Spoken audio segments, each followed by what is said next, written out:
recording studio, Surat, Gujarat. रंग लेला दे दो बाटी होली के उमंग लेला। ओहो कैसे बा सभे आके एक संग लेला, जवन चाहे तवन लेला। दे होली खेले के का तैयारी बा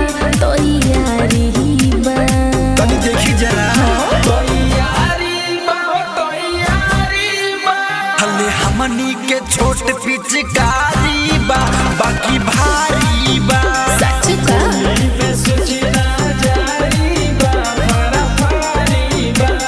त आजा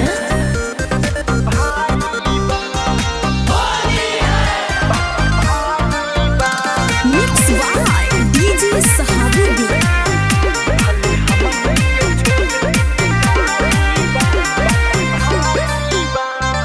फागुन में बहतारा हमसे का कहतारा, खोजिला दूसर दुआरे। देखो हम ना सुनो वाला चारे। बाकी हमर ये भौजी काम के करी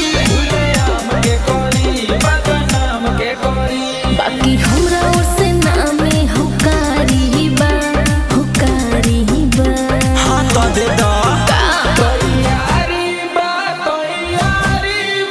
भले हमनी के छोट पिचकारी बा बाकी भारी बा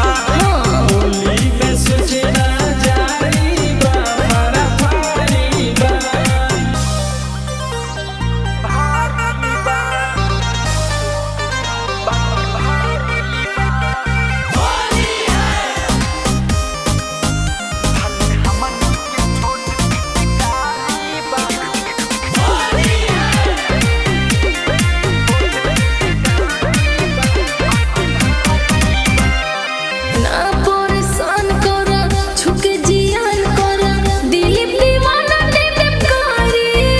काहे तू करेला मरियारे।